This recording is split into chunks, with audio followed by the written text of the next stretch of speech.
Shalom, selamat berjumpa kepada para pemirsa Mimbar Betel yang Tuhan Yesus kasih dimanapun saudara berada. Saya berdoa supaya saudara dalam keadaan baik-baik, dalam keadaan sukacita, serta merasakan kebaikan dan kemurahan Tuhan. Walaupun kita sadar bahwa pada akhir zaman ini tantangan tidak semakin sedikit, tantangan tidak semakin kecil, tapi tantangan semakin besar. Karena itu Alkitab sebetulnya sudah jauh-jauh hari mengatakan kepada kita bahwa pada hari-hari terakhir akan datang masa-masa yang sukar. Itu berarti pada akhir zaman ini ada banyak tantangan, ada banyak masalah, ada banyak persoalan dan pergumulan. Tetapi kalau kita berjalan sesuai dengan firman Tuhan, maka kita pasti akan mengalami kemenangan, kita akan pasti mengalami kekuatan, dan kita akan pasti mengalami berkat-berkat dan pertolongan Tuhan. Nah, karena itu hari ini saya akan sampaikan kepada kita firman Tuhan yang saya beri judul Doa untuk Kedewasaan Iman. Doa untuk kedewasaan iman adalah judul khotbah yang akan saya sampaikan kepada saudara, dengan harapan saudara betul-betul menjadi orang-orang Kristen yang dewasa secara iman, sehingga tantangan apapun yang kau hadapi, persoalan apapun yang kau hadapi, tidak membuat engkau menjadi tawar hati. Untuk itu, mengawali renungan ini saya akan bacakan kepada kita firman Tuhan yang saya ambil dari Efesus pasalnya yang ketiga, ayatnya yang ke-16 sampai dengan ayatnya yang ke-19, di mana Rasul Paulus berdoa demikian di sana. Aku berdoa supaya ia menurut kekayaan kemuliaannya menguatkan dan meneguhkan kamu oleh rohnya di dalam batinmu, sehingga oleh imanmu Kristus diam di dalam hatimu dan kamu berakar serta berdasar di dalam kasih. Aku berdoa supaya kamu bersama-sama dengan segala orang kudus dapat memahami betapa lebarnya dan panjangnya dan tingginya dan dalamnya kasih Kristus, dan dapat mengenal kasih itu sekalipun ia melampaui segala pengetahuan. Aku berdoa supaya kamu dipenuhi di dalam seluruh kepenuhan Allah. Bapak Ibu sekalian, dari doa yang disampaikan oleh Paulus ini, maka kita melihat bahwa ada kerinduan yang sangat besar dari Paulus agar Timotius anak rohaninya menjadi hamba Tuhan yang dewasa secara iman. Demikian juga sidang jemaat Efesus yang dilayani oleh Timotius menjadi jemaat yang dewasa secara iman. Dan karena itu kalau kita baca firman Tuhan ini, maka Paulus mendoakan 3 hal yang sangat penting bagi kedewasaan saudara, bagi kedewasaan saya, dan bagi kedewasaan kita. Yang pertama, dia berdoa, aku berdoa supaya ia menurut kekayaan kemuliaannya meneguhkan dan menguatkan kamu oleh rohnya di dalam batinmu. Jadi yang pertama, Tuhan mau supaya saudara, saya, dan kita menjadi orang-orang Kristen yang kuat dan teguh dalam Tuhan. Tuhan tidak mau saudara menjadi orang Kristen yang lemah. Tuhan tidak mau saudara menjadi orang Kristen yang tidak berdaya. Tidak. Tuhan mau saudara menjadi orang Kristen yang kuat dan teguh dalam Tuhan. Tentu menjadi orang Kristen yang kuat dan teguh dalam Tuhan, sehingga mampu menghadapi tantangan, mampu menghadapi masalah, mampu menghadapi pergumulan dalam kehidupan ini, Bapak Ibu sekalian, tidaklah otomatis. Perlu kita pahami strategi dan cara tentang bagaimana caranya agar saudara, bagaimana caranya agar saya, bagaimana caranya agar kita menjadi orang-orang Kristen yang kuat dan teguh dalam Tuhan. Dalam doa yang dipanjatkan Paulus ini, kita lihat tadi sana, dia berkata bahwa ternyata kekuatanmu, kekuatanku, kekuatan kita bersumber dari pemahaman kita yang benar akan kekayaan dan kemuliaan Kristus. Sekali lagi, kekuatan kita bersumber dari pemahaman kita yang benar akan kekayaan kemuliaan Kristus yang dinyatakan bagi saudara, yang dinyatakan bagi saya, yang dinyatakan bagi kita, orang-orang yang percaya kepada Tuhan. Apa artinya ini? Artinya ialah supaya engkau kuat dalam Tuhan, supaya saya kuat dalam Tuhan, supaya kita kuat dalam Tuhan, pengenalan kita akan Tuhan itu harus makin kita perdalam. Pengenalan kita akan Tuhan itu harus makin kita tingkatkan. Sehingga semakin engkau kenal Tuhan itu, maka engkau akan tahu betapa hebatnya Dia. Engkau akan tahu betapa luar biasanya Dia.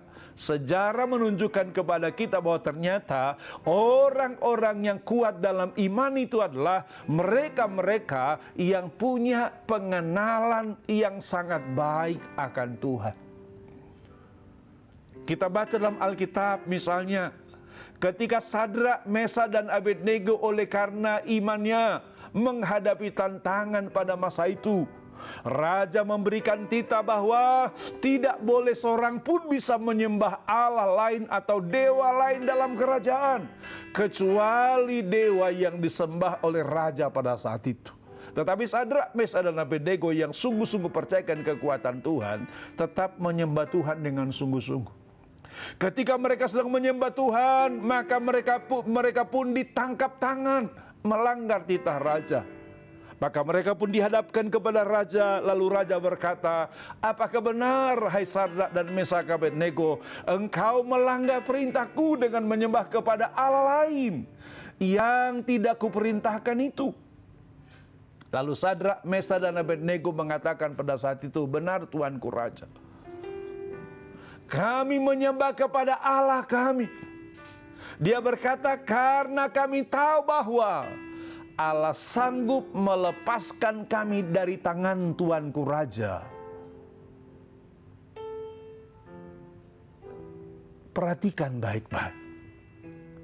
Dia faham betul bahwa Allah yang dia sembah, Tuhan yang dia sembah, sanggup melepaskan dia dari apa? Dari ancaman raja pada saat itu. Jadi lihat baik-baik Bapak Ibu sekalian, kekuatan Sadrak, Mesak, dan Abednego dari mana? Dari pengenalan mereka akan Tuhan mereka. Hal yang sama Bapak Ibu sekalian terjadi pada kita dalam kehidupan kita sehari-hari. Ketika engkau tahu betapa kuatnya Tuhanmu, ketika engkau tahu betapa besarnya Tuhanmu, maka engkau tidak akan takut menghadapi masalahmu. Engkau tidak akan takut menghadapi pergumulan dan tantangan yang kau hadapi. Engkau akan berkata begini, hei masalah, kau tidak ada apa-apanya dibandingkan Allahku yang luar biasa itu. Kau akan berkata begini, hai penyakit, kau tidak ada apa-apanya dibandingkan Allahku yang luar biasa itu. Sehingga ketika engkau menghadapi masalah, engkau menghadapi penyakit, engkau menghadapi pergumulan, engkau tidak menjadi tawar hati. Kenapa? Karena engkau tahu Tuhanmu yang luar biasa pasti sanggup membela dan memberikan kemenangan bagi saudara. Karena itu, kenali Tuhanmu secara baik. Nah, tinggal pertanyaan sekarang adalah bagaimana caranya kita mengenal Tuhan kita lebih baik. Pertama, tentu supaya kau kenal Tuhanmu dengan baik, maka harus bangun hubungan yang intim dengan Tuhan. Karena pengenalan akan Tuhan sama seperti pengenalan kita terhadap sesama. Kita tidak mungkin kenal sahabat kita, teman kita misalnya, kalau kita tidak banyak bergaul dengan dia, bercakap-cakap dengan dia. Hal yang sama juga terjadi dalam hubungan kita dengan Tuhan. Pengenalan kita akan Tuhan hanya tumbuh apabila engkau, apabila saya, apabila kita juga membangun hubungan dengan Tuhan. Melalui apa? Tentu saudara secara disiplin berdoa. Tentu saudara secara disiplin membaca Alkitab. Ini akan membuat pengenalanmu akan Tuhan makin hari makin meningkat, sehingga engkau akan kenal Tuhanmu yang luar biasa itu. Dan ketika engkau kenal Tuhanmu yang luar biasa itu, maka engkau tidak akan takut terhadap masalahmu, persoalanmu, pergumulan, dan tantanganmu. Kenapa?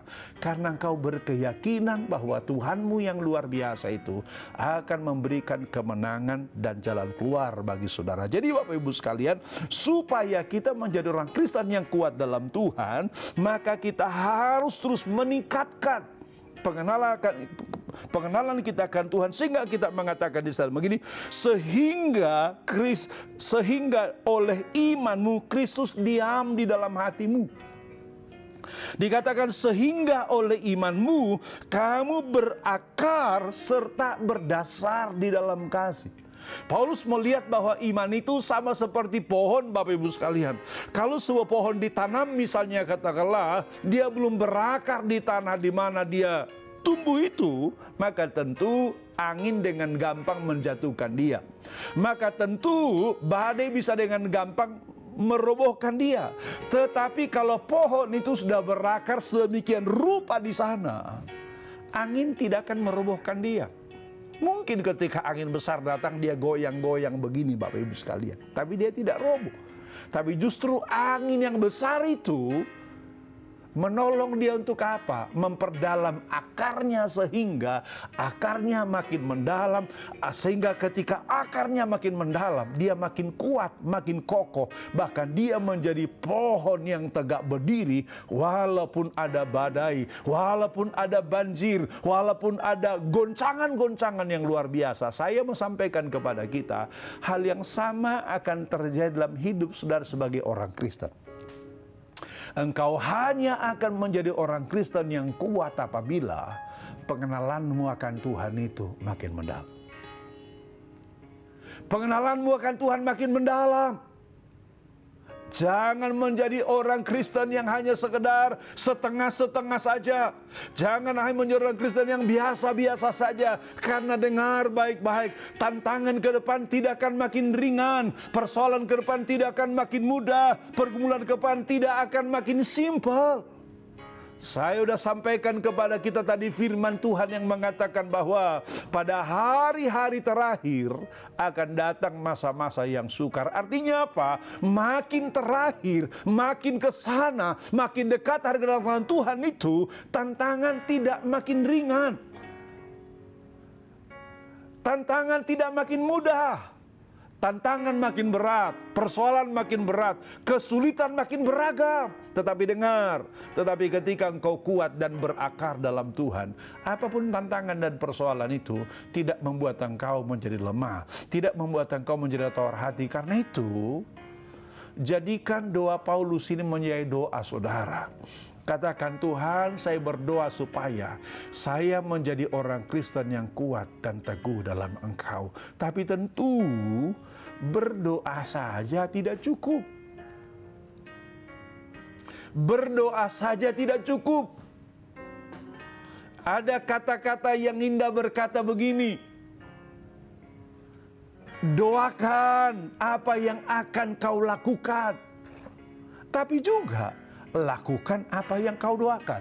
Maksudnya adalah kalau engkau berdoa, Tuhan jadikan saya menjadi orang Kristen yang kuat, maka saudara juga harus melakukan langkah-langkah untuk engkau menjadi orang Kristen yang makin kuat di dalam Tuhan. Jadi ini yang pertama yang harus kita lakukan supaya kita menjadi orang Kristen yang kuat dan teguh dalam Tuhan. Hal yang kedua yang Paulus doakan dalam pembacaan kita ini ialah disebutkan begini, aku berdoa supaya kamu bersama-sama dengan segala orang kudus dapat memahami betapa panjangnya dan tingginya dan dalamnya kasih Kristus, dan dapat mengenal kasih itu sekalipun ia melampaui segala pengetahuan. Lihat, Paulus berdoa yang kedua supaya apa? Supaya kita memiliki hikmat yang luas.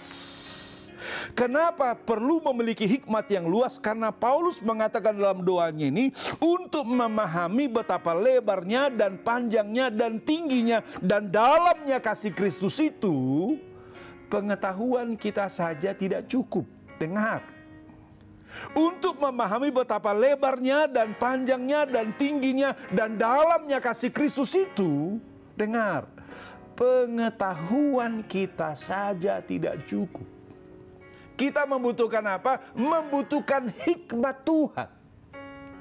Makanya kita perlu berdoa, Tuhan, berikan saya hikmat yang lebih luas lagi supaya saya bisa memahami betapa dalamnya, betapa tingginya, betapa lebarnya kasih-Mu kepadaku.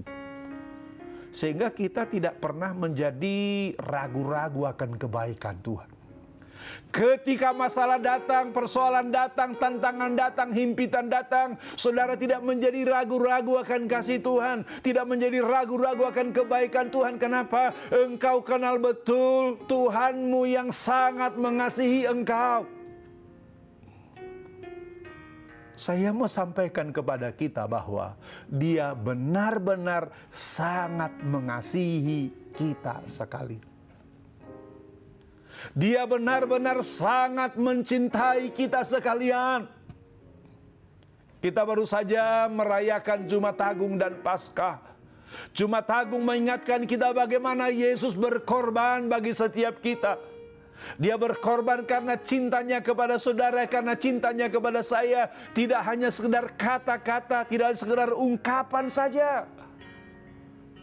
Tapi Dia mengasihi saudara, mengasihi saya, mengasihi kita dengan apa? Dengan pengorbanannya yang luar biasa. Bapak Ibu sekalian, Via Dolorosa yang dijalani Yesus bukanlah perjalanan yang mudah. Bukanlah perjalanan yang gampang. Bahkan sebelum Dia menjalani Via Dolorosa itu, malam menjelang pagi, subuh-subuh itu, ketika Yesus melihat jalan yang besok akan Dia jalani, Dia berkata begini, Bapa, kalau boleh, lalukanlah cawan ini daripadaku. Kenapa Dia ngomong begitu, Bapak Ibu sekalian? Karena Dia tahu bahwa jalan salib yang akan dijalaninya besok bukanlah sebuah jalan yang mudah. Itu sebuah jalan yang begitu berat, begitu sulit, begitu terjal. Tetapi oleh karena kasih-Nya kepada kita, Dia berkata begini, tapi bukan kehendakku, kehendak-Mu-lah yang jadi. Dia berkata, saya siap memikul salib itu. Saya siap menjalani Via Dolorosa itu. Demi apa? Demi kasih-Nya kepada saudara. Demi apa? Demi kasih-Nya kepada saya. Demi apa? Demi kasih-Nya kepada kita. Karena Dia tahu saudara tidak bisa menyelamatkan dirimu. Dengar baik-baik. Kita tidak bisa menyelamatkan diri kita. Usaha kita tidak bisa menyelamatkan diri kita. Kebaikan kita nggak bisa menyelamatkan diri kita. Alkitab mengatakan kebaikan manusia itu hanya seperti kain lara saja. Sudah tahu kain lara itu apa? Kain busuk yang tidak ada artinya. Sudah tahu kain lara itu apa? Kain yang tidak bisa dipakai lagi. Yesus katakan kebaikan manusia itu hanya seperti kain lara saja. Artinya apa? Kebaikanmu, usahamu tidak bisa menyelamatkan engkau. Karena itu, karena kasih-Nya yang luar biasa, Dia mengorbankan diri-Nya untuk engkau. Dia mengorbankan diri untuk saya. Dia mengorbankan diri-Nya untuk kita supaya apa? Supaya kita menerima anugerah dan diselamatkan dalam Dia. Bapak Ibu sekalian, untuk bisa memahami betapa dalamnya, betapa lebarnya, betapa tingginya kasih Kristus, maka kita membutuhkan apa? Hikmat Tuhan. Karena kasih Tuhan itu tidak masuk akal secara manusia, saudara. Karena kasih Tuhan itu tidak bisa diterima akal sehat manusia. Kenapa? Bagaimana mungkin manusia yang sudah memberontak kepada Tuhan? Bagaimana mungkin manusia yang sudah meninggalkan Tuhan? Bagaimana mungkin manusia yang sudah mengkhianati Tuhan masih dikasihi Tuhan? Tidak ada dalam rumus manusia yang seperti itu. Tapi buktinya Tuhan melakukannya bagi saudara, Tuhan melakukannya bagi saya. Karena itu kita butuh apa? Butuh hikmat Tuhan untuk memahami hal ini. Butuh hikmat Tuhan untuk memahami hal ini. Sehingga saudara berkata, oh iya ya Tuhan kok begitu sayang kepada saya. Dia memberikan hidupnya kepada saya sehingga saya yang seharusnya mati karena dosa saya tidak mati lagi. Karena Kristus sudah mati untuk saya. Makanya perlu berdoa seperti doa Paulus ini, Tuhan berikan kepadaku hikmat yang lebih luas lagi. Supaya apa? Pertama tadi kita dapat memahami betapa lebarnya dan panjangnya dan tingginya kasih Kristus. Tetapi hikmat juga kita perlukan Bapak Ibu sekalian untuk apa? Untuk menyelesaikan persoalan-persoalan kita dalam hidup ini. Saya mau sampaikan kepada kita, banyak masalah yang kita hadapi dalam hidup ini itu karena persoalan kurang hikmat. Dengar. Banyak masalah yang kita hadapi dalam hidup ini itu disebabkan oleh karena persoalan kurang hikmat. Seringkali kita langsung mengkambing hitamkan iblis dengan berkata, kalau ada masalah pasti karena serangan iblis. Kalau ada masalah pasti karena iblis gak suka sama saya. Saya katakan kepada kita, tidak. Terlalu banyak masalah yang kita alami oleh karena kekurangan hikmat. Misalnya katakanlah, rumah tangga saudara tidak bahagia. Contoh. Kadang-kadang orang langsung berkata begini, oh iblis menyerang rumah tangga saya sehingga rumah tangga saya tidak bahagia. Saya katakan kepada kita, belum tentu. Banyak juga rumah tangga tidak bahagia. Kenapa? Karena kurang hikmat. Kurang hikmatnya itu kadang-kadang dari hulu sampai hilir. Misalnya kurang hikmat sudah mulai dari kita salah memilih istri, salah memilih suami. Jangan saudara pikir semua orang cocok dengan saudara. Jangan saudara pikir semua orang pas untuk menjadi istri saudara atau suami saudara. Tidak, Bapak Ibu sekalian. Saya kebetulan Tuhan percayakan menjadi dosen psikologi misalnya katakanlah. Dalam dunia psikologi diajarkan bahwa manusia itu punya tipe-tipe kepribadian tertentu yang kadang-kadang tipe kepribadian yang satu itu sangat bertentangan dengan tipe yang lain. Sehingga sangat susah untuk mencocokkan kedua tipe ini. Misalnya katakanlah saudara karena kurang hikmat maka salah memilih istri atau suami sehingga tipologinya sangat bertentangan. Dan kebetulan saudara tidak punya katakanlah keterampilan berkomunikasi membangun rumah tangga yang baik. Akibatnya apa? Misalnya katakanlah suami lagi bawa bensin, istri bawa api misalnya, ya kebakaran kalau gitu. Kalau ada hikmat kan mestinya suami bawa bensin, ya istri bawa air kan gitu kan, supaya tidak kebakaran. Tetapi karena kurang hikmat tadi Bapak Ibu sekalian, suami bawa bensin, istri bawa api, kebakaran, ribut terus dalam keluarga. Karena itu perlu hikmat. Tapi tentu bagi saudara-saudara yang sudah bersuami dan sudah beristri, tidak boleh misalnya berpikir begini, iya ya, jangan-jangan saya salah milih istri saya, milih suami saya, lalu sudah berpikir, kalau begitu ganti nggak boleh Bapak Ibu sekalian. Karena Alkitab mengatakan apa yang dipersatukan Tuhan tidak bisa diceraikan oleh apapun kecuali oleh maut. Saudara mungkin berkata begini, oh masih ada kesempatan, maut. Saudara berkata, kalau gitu nanti malam saya akan berdoa, Tuhan tolong ambil istri saya atau suami saya. Nggak boleh juga. Tuhan tidak akan ambil itu kan gitu kan saudara. Karena itu yang diperlukan apa? Sejak awal kita perlu membangun hikmat. Karena itu saya mau katakan kepada saudara, khusus bagi saudara-saudara yang belum menikah, para pemuda dan para pemudi dengar. Sebelum engkau menentukan dengan siapa engkau akan menikah, perlu berdoa sungguh-sungguh. Perlu tanya sungguh-sungguh. Dengan pertanyaan misalnya, Tuhan, ketika katakanlah misalnya engkau seorang wanita, ada seorang pria mulai mendekati engkau. Misalnya saudara perlu meningkatkan kewaspadaan dengan berdoa, Tuhan, misalnya katakanlah ini tulang rusuk atau tulang rusak, begitu saudara. Tuhan, ini tulang rusuk atau tulang busuk, begitu. Orang Jakarta bilang kan beda-beda tipis antara rusak dan rusuk, rusuk dan busuk kan gitu kan. Tapi itu akan berdampak sangat berbeda. Dan kita betul-betul sangat prihatin sekarang ini Bapak Ibu sekalian bahwa angka perceraian makin hari makin meningkat.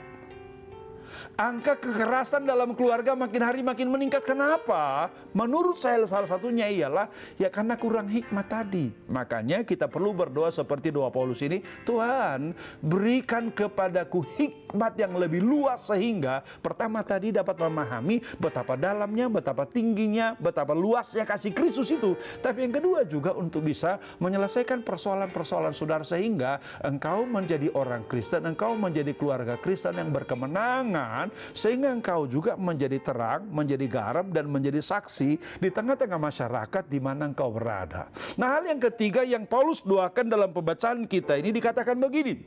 Aku berdoa supaya kamu dipenuhi di dalam seluruh kepenuhan Allah. Dia berkata, aku berdoa supaya kamu dipenuhi di dalam seluruh kepenuhan Allah.